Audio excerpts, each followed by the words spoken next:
Those vegan guys. Thank you. Well, hello there, I'm Paul. I'm Jason. And together we are Those Vegan Guys. Hiya. How you coping in the apocalypse? You managing? It's horrible, this apocalypse, isn't it? I don't like it at all. So don't be judging my haircut, because it's not like I'm going to barbers. Not in an apocalypse. You know what I mean? It's as good as it gets right now, isn't it? Very much so. We did. I thought about roping Jason in on this one. Most of you will remember that I did a vlog about my favourite kind of films and books and music, things that had impacted me over the years, and it was only a reasonably short vlog. I'll link it up there just in case you want to have a look at that one first.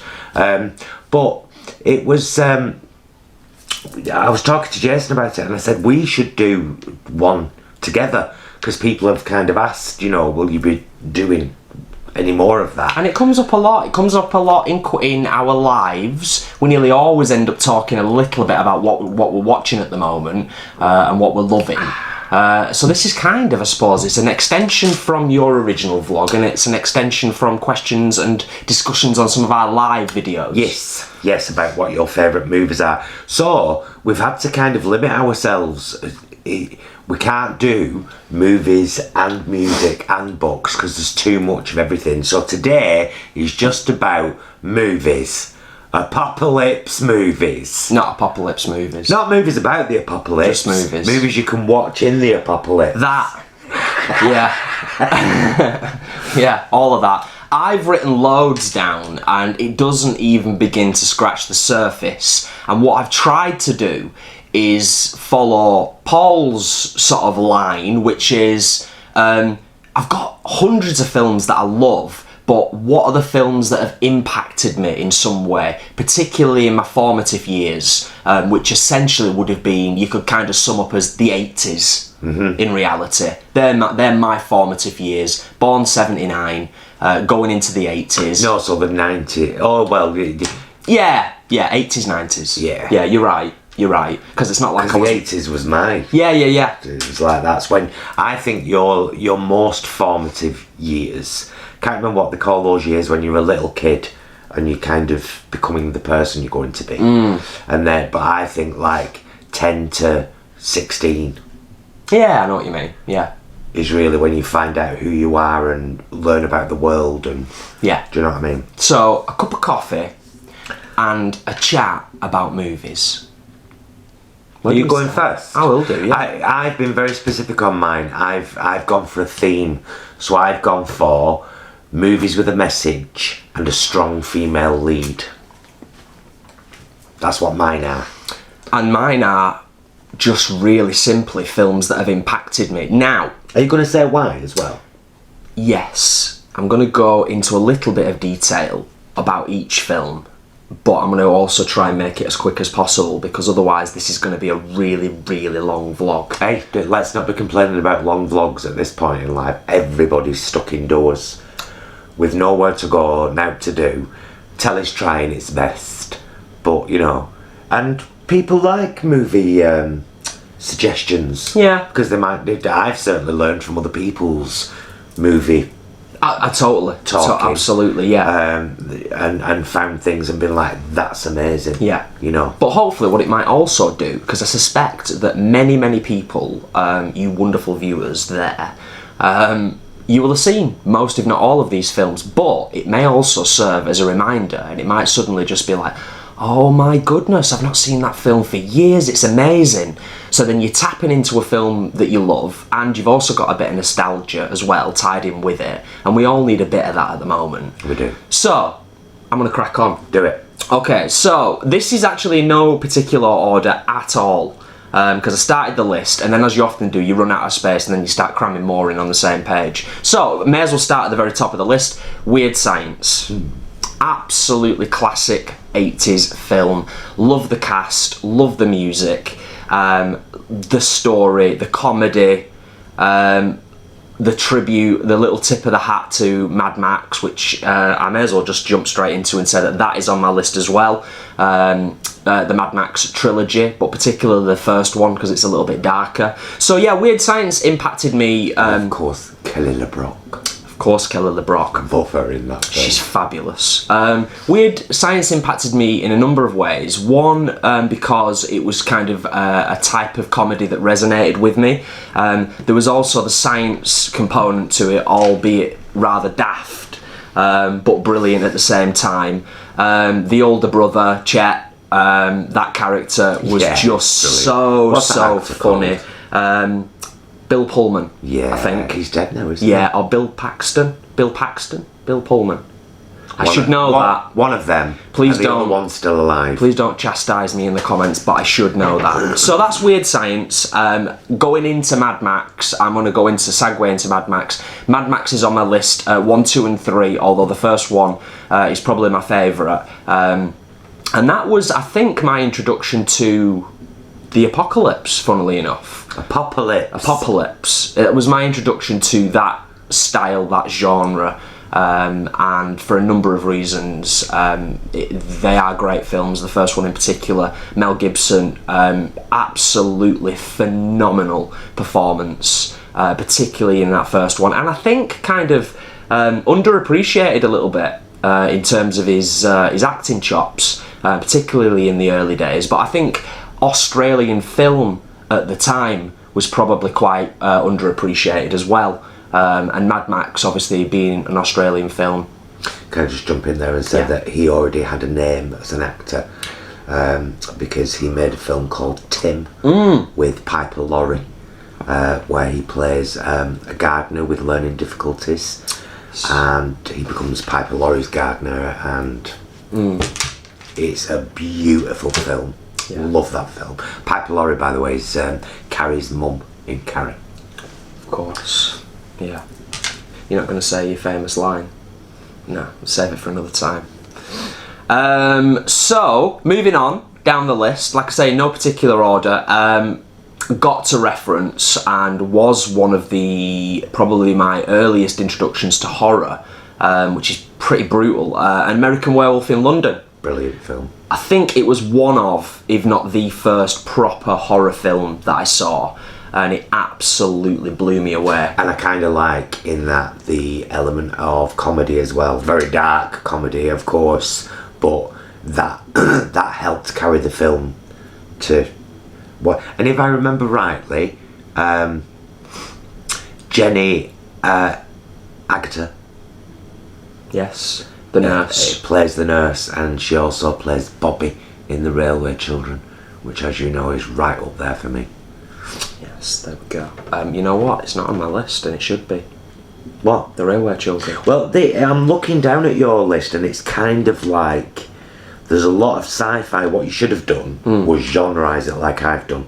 Well, these are just films that impacted me in those years. These were the films that I was watching, and these are the films that I kind of grew up on. So yeah, no, I'm just saying it's like most of these. Yeah, I know what you mean. Could have gone into the kind of sci-fi category because we both love sci-fi, don't we? Very much. I think this list, as you will probably see if you are lovely enough to stick around to the end of this vlog, as you will see from... No expectations, you don't have to. From this list, I think it explains a lot about who I am, where my motivations and inspiration comes from, and what I was experiencing as a child getting into music and film in the kind of late 80s, early 90s, really. So, ploughing on, Back to the Future. All three. Love them. Back to the Future, just fantastic films. You know this. We know this. Impacted me in a number of ways, again, because it was I think the first time that I'd watched something that delved into the whole concept of time travel. I was probably aware of like Doctor Who and things like that prior to Back to the Future. But I think Back to the Future, if memory serves, was probably my first sort of really starting to it resonated with me, and I really started to kind of think about time travel and time machines and the science around that. And so that's what films do, don't they? Particularly when you're a youngster watching them, they introduce you to something that you may have never really thought of before, and allow you to think about it and explore that and learn about it in a fun way. So that's Back to the Future. Yes. E.T. Watched it again fairly recently. Everybody knows E.T., don't they? Don't need to spend a lot of time talking about E.T. other than to say it's a phenomenal film, and actually more emotional and more impacting watching it in my later years than watching it as a kid. But again, E.T. introduced to me and allowed me to explore the concept of alien life forms, and that we might not be the only people in the cosmos. So even though these are classic films, there's an underlying thing about like introducing to a young person a concept that might blow their mind, and E.T. is one of them, as well as it being wrapped up with all the emotion and the symbiotic thing with Elliot and all of that stuff. So yeah, love that. Terminator 1 and 2. In fact, most of Arnie's films. We could sit here and talk for an hour just about Arnie films in the 80s, but Terminator 1 and 2, phenomenal. 90s? I think you might be right, early 90s. Think so? Yeah. I don't think it was the 80s. Not 2, definitely. 2 definitely wasn't, no. 1, I'm not sure actually. Be interested to find that out actually, yeah. Should I just plough on? Yeah. Yeah? Massive one, and I know you love this just as much as I do. Only because of the music. Blade Runner. I mean, I love the film. Yeah. But it's very... I actually find it quite... I find the darkness and the atmosphere of the film really oppressive and actually quite frightening. And it's only the music in it. Loved it so much about the album. I think the Blade Runner soundtrack is impeccable. Stunning. To be honest with you. Totally agree. Yeah, and I totally get what you're saying about that oppressive feeling. Yeah, it's throughout. very kind of... It's always raining, it's always dark, Yeah. it's always crowded, it's Claustrophobic. exactly what I can't stand. Yeah. All of the things I despise. Testament to everybody involved with the film in creating something that resonates and gets that across And of to course, the viewer. Harrison Ford, he's just a brilliant actor. Yeah. He's in my little group of movies, actually, Mr. Harrison. Phenomenal. So again, just amazing. Beautiful film, beautifully shot, an absolute chaotic film shoot from looking into it as an adult, and all testament to everybody involved in the making of that film, because it was phenomenal. My mother's fancy man's in it. Rutger Hauer, of course. Yeah. And I can't mention Blade Runner without the classic Rutger Hauer scene that wouldn't have been in it towards the end if it wasn't for him. It was kind of like something he'd suggested. Wasn't it ad-libbed as well? I think it was it was definitely Rutger Hauer that came up with that, and I don't know whether he ad-libbed it or whether he had a chat and it got put in as an additional thing, but yeah, Daryl amazing. Hannah's incredible in that as well. Phenomenal, yeah. It's just amazing. It's just a brilliantly cast film, isn't it? Moving on. Okay, this impacted me. I think this might have been one of the first films that actually made me cry. Stand By Me. I'm gonna tie two in at the same time. The Goonies and Stand By Me. Even though they are very, very different films, they both explore young kids going on an adventure. And although the adventure is very different, it's all about friendship and those characters, and seeing young people, in a way, kind of learning about the adult world and the realities of the adult world, but beautifully told in very different ways. So I'll kind of clump those two together, the Goonies and Stand By Me. We do have a Goonies Never Die sticker on our petrol cap. We do. On the cap. We do. Love Don't that. we?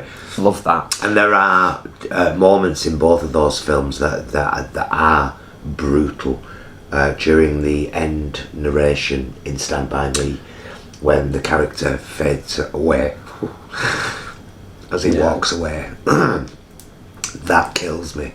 And the moment in the caves with the Goonies, the whole "this is our moment down here, This is our time." Oh, Yeah, just beautiful. beautiful. Amazing. I could talk for ages about it, but we'll plough on.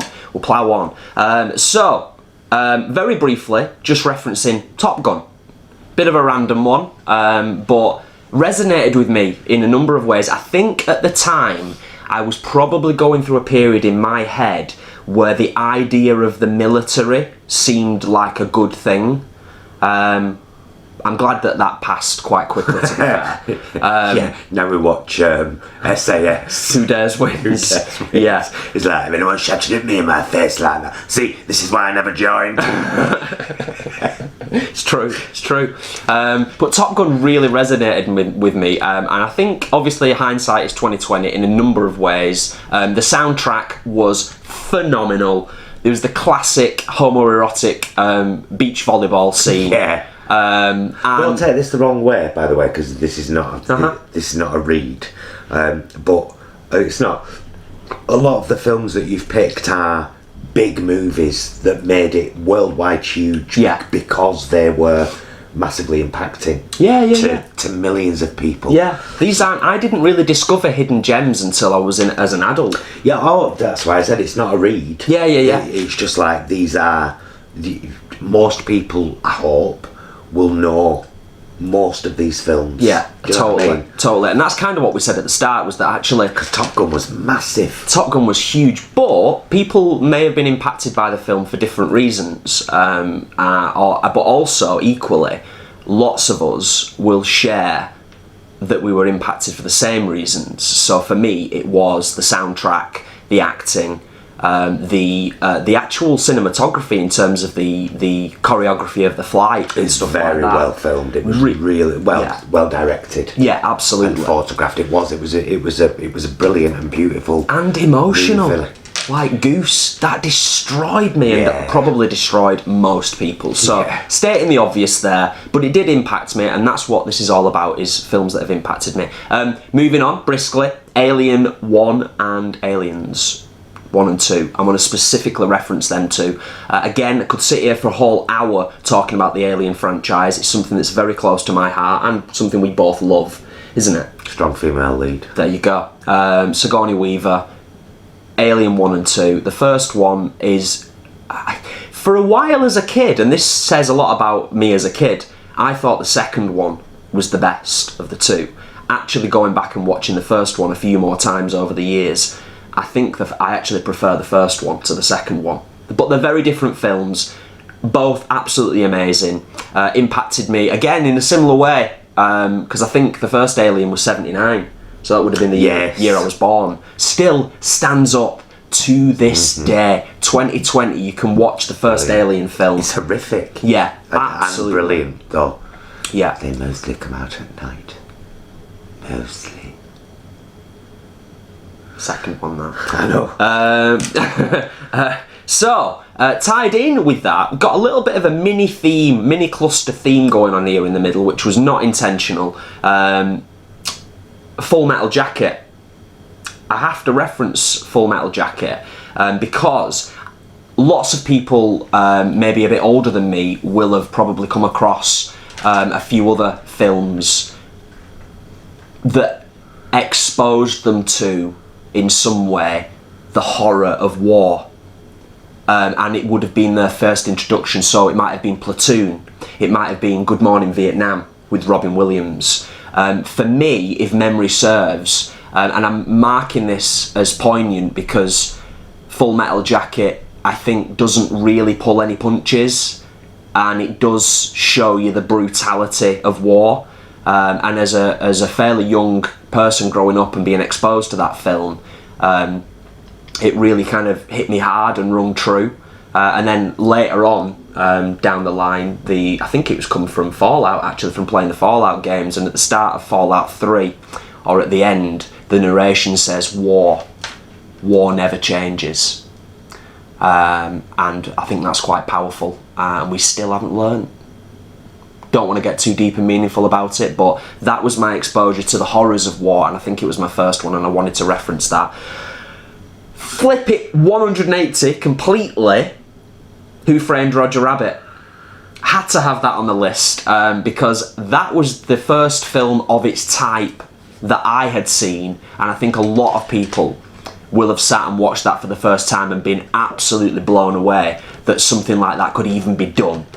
In terms of the animation and live action actors and all that being incorporated into it, and Christopher Lloyd's in it as well, who is phenomenal in that film. So yeah, just briefly wanted to touch on. Did you kind of? That's one film that we've never really kind of talked about in any great detail. Was you aware of it? Was it on your radar? Did you appreciate it? I liked it. Yeah. I just thought technically, from that perspective. And creatively, it was a game changer, as far as I'm aware, because it was something new, and it kind of showed that things could be done differently. A little bit like, I'm going to bonus mention this one because I forgot to put it down, The Matrix, because that similarly did the same thing in terms of the industry. It changed things. It showed that something different could be done to everything that had been done previously. So, bit of a side reference there, but yeah, Who Framed Roger Rabbit showed something new, and when they made The Matrix, again, they showed something completely new. Nearly there, nearly through my list. The Lost Boys. Such a good film. Such a good film. Kiefer Sutherland, who also happened to be one of my favourite actors of that kind of era. The rest of the vampires, just amazing. Classic 80s sort of cast, just brilliant. Absolutely brilliant. So love The Lost Boys, and pretty scary. Some serious horror undertones there, so linking in with the horror stuff. Last two. Cannot do a vlog like this without mentioning Bill and Ted. Bill and Ted, excellent adventure, bogus journey, absolutely brilliant, just brilliant.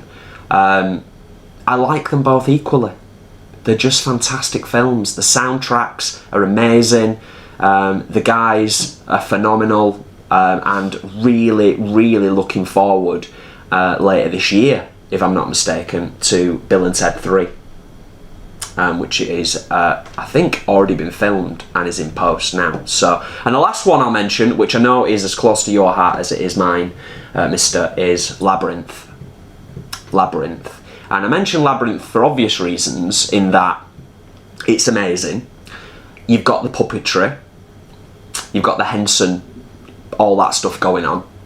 You've got the music, you've got Bowie, and it's one of those films again, and there were a few, Wizard of Oz being the obvious one that springs to mind, but Labyrinth was cool. It was like a musical film, but it was really cool, and yeah, loved it. Will always love it. So that is my list of films. There are more, but they are the main ones that when I actually... Well, thank you. I have to thank Paul, because he was the one that kind of instigated this, and it gave me the chance to actually just sit and think about this stuff, which is something I don't think any of us do very often, really. So it's been quite a nice little exercise. But yeah, they are my biggies that jump out, that impacted me as a youngster growing up for a number of different reasons. So there you go. Mine's a much shorter list. And I've had to limit myself and come up with a theme. But I think we're probably best starting again, because the camera is going to stop very soon. A few moments later. There, we had a little breaky, but we haven't got another cup of coffee or another piece of pie. No. Ethel Merman would be appalled. So yeah, I've chosen 7 films that all had an impact on me, all have strong female lead characters, and all have a very important message. I've tried to go reasonably in order of when they were made, although this is probably not how they, in the perfect order. But the first of the films would be The Legend of Billie Jean with Helen Slater. Fair is fair! Anyone who knows the film knows what I just did there. It was possibly a precursor to the Me Too movement. I never thought of it like that before. Because it was about the young lady not being believed over the white privileged male middle-aged man, and about her having to take her fate into her own hands and cutting her hair and changing the way she dressed and starting a movement amongst young people. And I loved that. It was, and I loved Helen Slater because of that. I think she's an incredible actress. She would go on to make Supergirl, and the scene in Supergirl where she realises that she can fly is one of the most beautiful scenes in any film ever. And if you disagree with me, we're going to have to talk about it, and I'm going to be a bit upset. It's not wrong. Just as a warning. It's worth mentioning, I'll just jump in very quickly at this point and say that I'm just glancing over at Paul's list here on the table down there.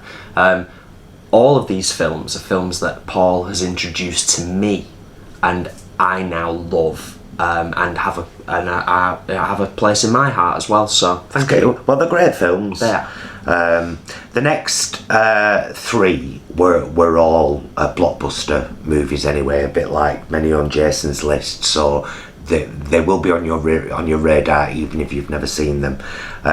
Baby Boom with Diane Keaton.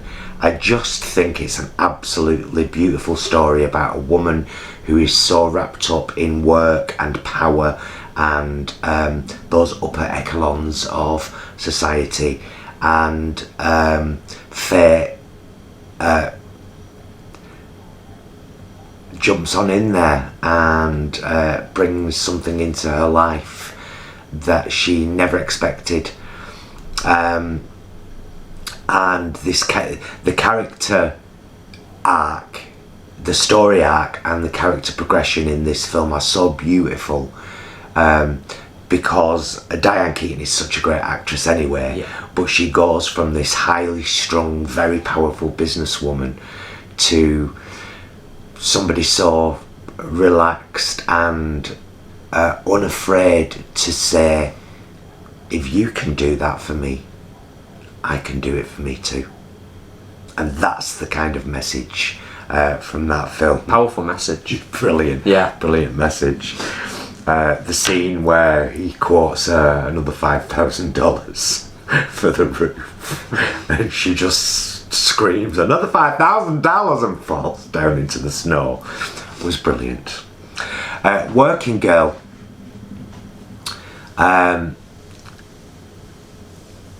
It's a double whammy actually, because it's Mel Griffiths and Sigourney Weaver and Harrison Ford, and it too tells the opposite story of Baby Boom. It tells the story of a secretary who has far more about her and is taken advantage of by a superior who tries to steal her ideas, and how she takes that opportunity back.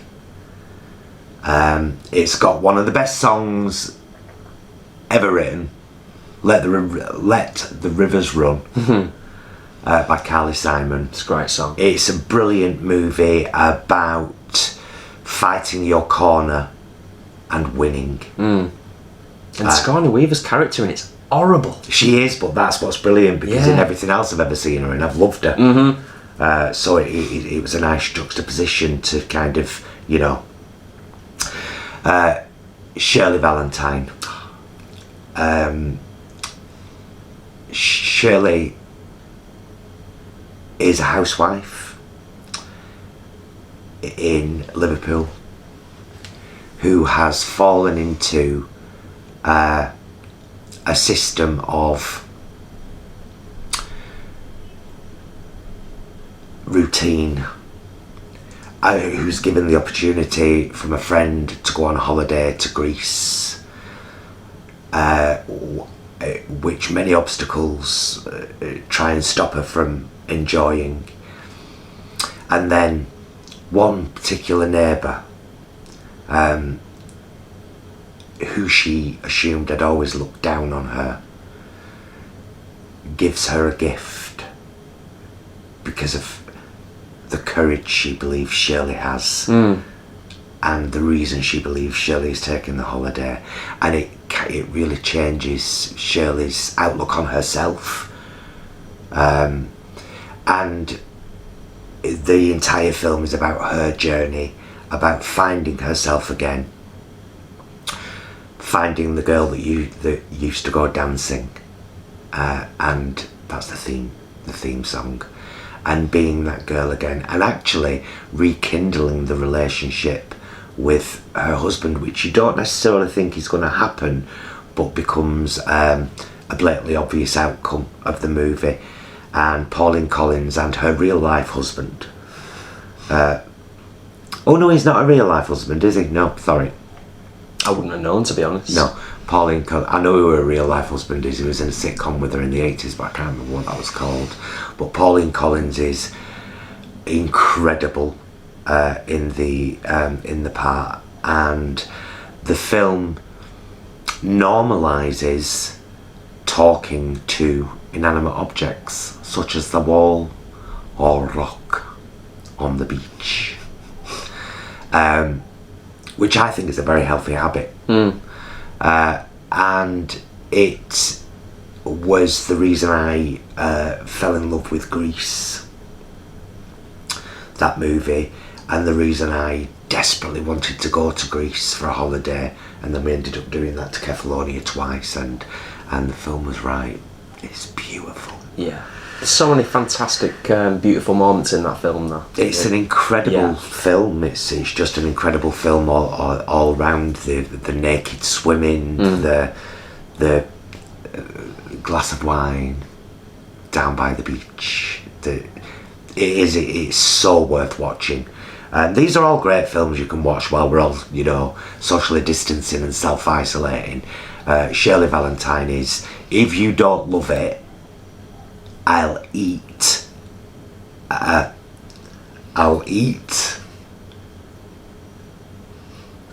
full Vigo bar, Town Hall steps, and I'll film it. It's not really Shut a bad up. thing. It's not a bad thing. You shut up. My next film on the list is, probably should have gone sooner chronologically, like when they were made, but you already know about it. I can't do a list of films with strong female leads without mentioning Gabor Talks. Anne Bancroft is one of my favourite actresses of all time. There is no movie that I do not love her in. And several of the movies that are very important to me, and I mentioned in my first vlog, which I'd linked before, have Anne Bancroft in. But Gabor Talks tells the story of Estelle, who is a rights fighter, who has protested and written letters and stood up for the little injustices of the world all of her life. As she says, the world is full of little injustices. Some people they bother, some they don't. Me, they bother. And a large part of me is Estelle. When I first saw the movie in the very early 90s in Somervale House in Oldham, I lived on 16th floor, and I watched it, and it just impacted me so much, and it became one of my favourite movies, and I recorded it on a VHS tape. I believe it were on Channel 4, so I had to fast forward through adverts and everything. I recorded it because I thought it was going to be something very different than what it was, and what it was so much more than I hoped it could have turned out to be. It's just an incredible movie about a very strong and beautiful woman and her son, and maybe Greta Garbo. So many lessons to be drawn from that film. Oh, it's an incredible film. Just the intro alone, to be honest, is fabulous. Yeah, just the introduction to the film. So, but yeah, you're absolutely right. In fact, you're gonna have to mark this moment now, but if I find the animated intro to Garbo Talks, I think it's on YouTube, because that's not copyright. I'll put it up there, because the animation kind of tells the story, takes you up to the point Estelle's at now, and then the film starts. Yeah. It's beautiful. So good. It's one of my top 3 and always will be. Sometimes it's number 1. Leaving Normal is a brilliant film. Meg Tilly and Christine Larty. And it's a road trip movie. Unfortunately for the producers, it came out at the same time as Thelma and Louise.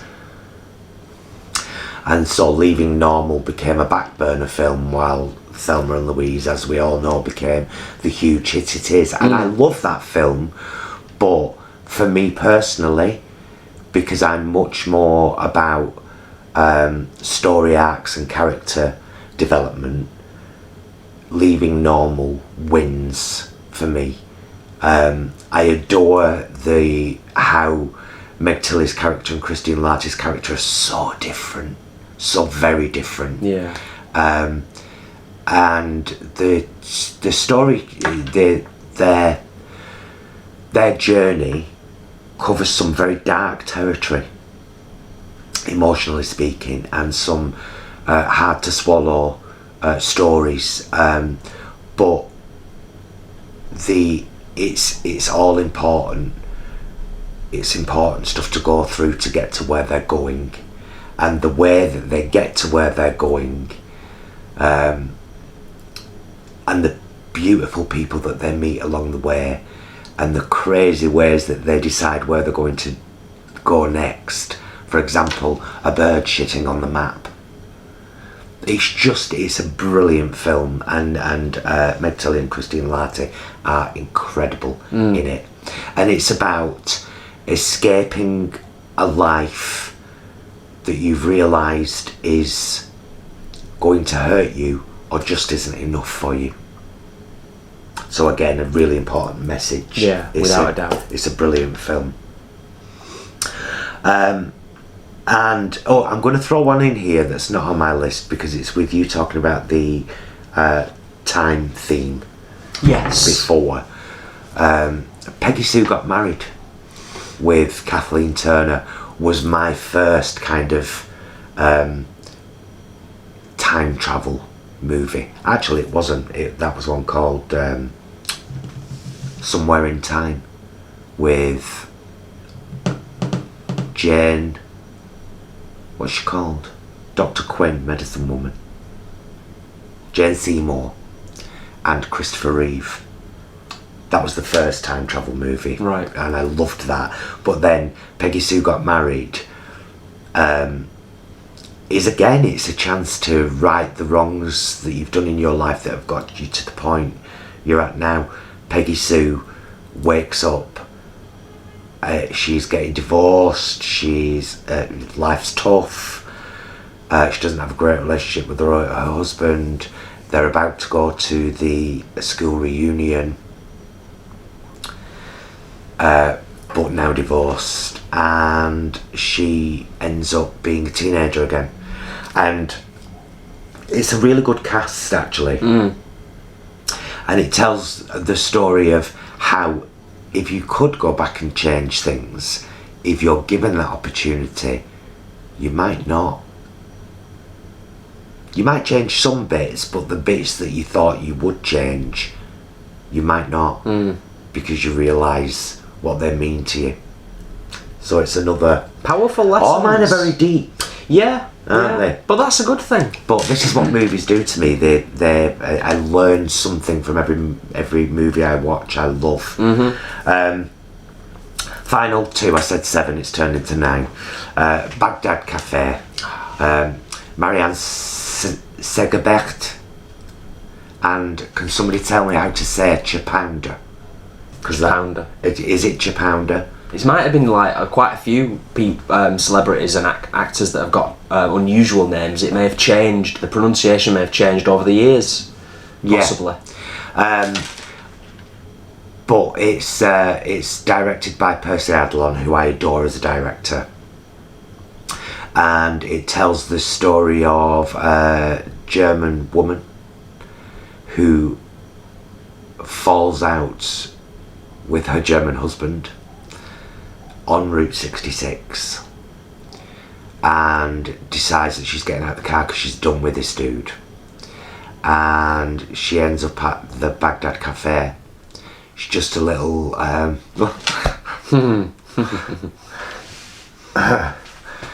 it's just a little pit stop on Route 66 where Japounder is the manager. She's called Brenda, and it's a beautiful and incredible story with some Jack Palance plays a painter, an artist. Yeah. There's the woman who does tattoos, Yeah. who has to leave at some point because there's too much harmony. It's about two people, a big, busty, beautifully white German woman and a powerful and stressed black woman in the most unlikely of friendships. In the most unlikely of places. Yeah, who happen upon each other, change each other's lives so much for the better, although that takes a while. Yeah, it's about their journeys, and again, it's a story of friendship. It's just beautiful and incredible, and it has such a place in my heart. It warms my heart so much whenever I watch it. And finally, I would have to say, talk about strong female lead, Dawn of the Dead 2004 remake. The first zombie film where zombies could run. Run! What? Don't be running at me! Who's be able to just walk past you and shove you in my shoulder? That was a game changer. And now you're running. No one wants a running zombie. There are many characters in that film. Some really good characters in that film. Yeah. It's a brilliant cast, isn't it? But the lead character in that film is just such a brilliant actress. And the story that she goes through and the changes she has to... The first 10 minutes of the film are mind-blowing. And then the film starts. And that really got me when I first watched it. It was just like this... Oh, this starts off gently. Oh, and gone. Oh, and gone. What? Oh my God! What? Oh, what? And then it says Dawn of the Dead, and you're like, you're only just starting. Eh? It is though, isn't it? It is. It's absolutely, film. absolutely brilliant. It's like a sucker punch. The first few minutes of it, and the sudden and stark realization in terms of what's actually going on. Yeah, and where it's going. It's one of our favourite zombie films, isn't it? Without a doubt. For different reasons. The strong female lead is a huge hook. I love movies with strong female leads, and I think it's because those movies helped to show me, not that my mum was ever like belittled or less than, but she chose her place in the family unit. Yeah. And was happy with her lot. and so my impression growing up was that was it. Yeah. Women worked and raised the family, and all of these women, well, they do that in some cases, and in some they don't. Which, as you mentioned before, is rather apt, because as we are filming this today, it's actually Mother's Day tomorrow, isn't it? Yes, and I put a post on status on Facebook before, and tweeted it as well. Tomorrow will be the first Mother's Day in our lives when we do not kiss or hug our mums. We love them too much to do that. It's an horrific thing to say, but it's so true. So we dedicate this vlog, especially my segment, without a doubt, with the strong and beautiful women. 22nd tomorrow.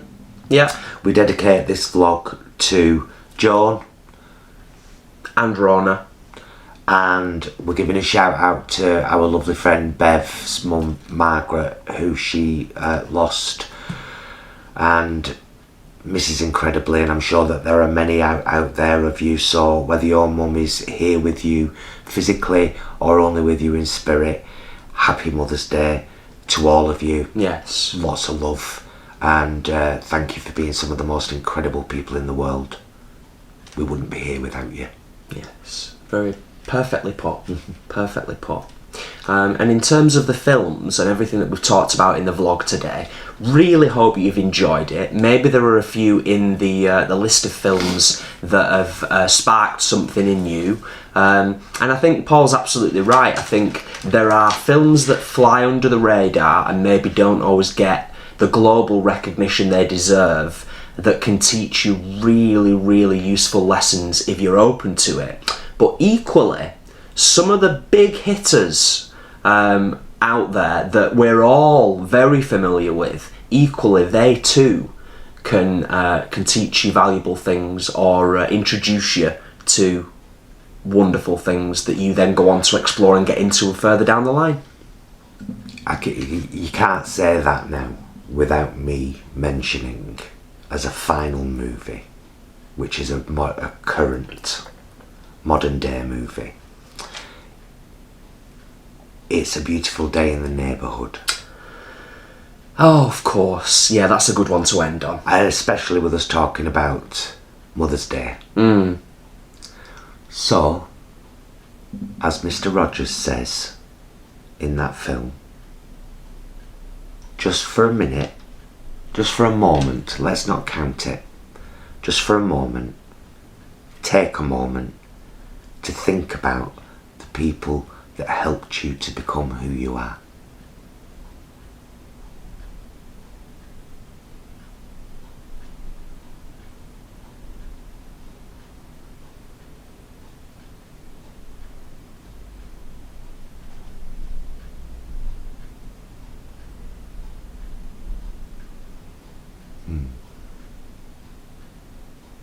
Just thought about some incredibly beautiful and powerful people in your life, haven't you? Keep hold of that. Be safe with your mum. Don't be slobbering all over her, don't be daft. Yeah, don't be doing none of that. She knows how much you love her. Show her. Should we end this one? Yeah. Yeah. Hope you... Oh, what?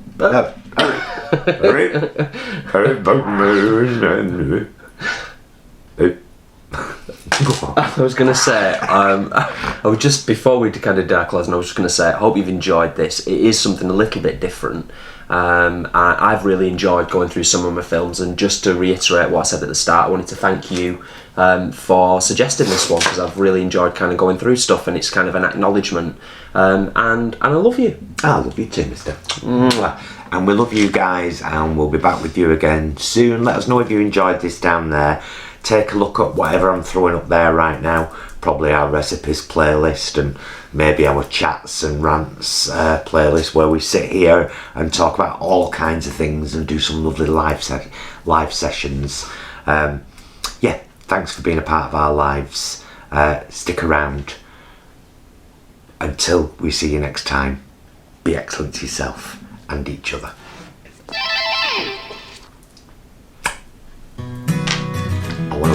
all these now. Let's do it. Really hope you've enjoyed the video. Please do like and subscribe, it helps us out loads. It really does. And check down there in the description because you'll find loads of links. The 2 ways that you can best support us to keep this channel going are through becoming a patron on our Patreon down there in the description, or buying our merch, darling. Fabulous link down there. We deal with a fabulous vegan company called Vegan Original. Check it out, guys.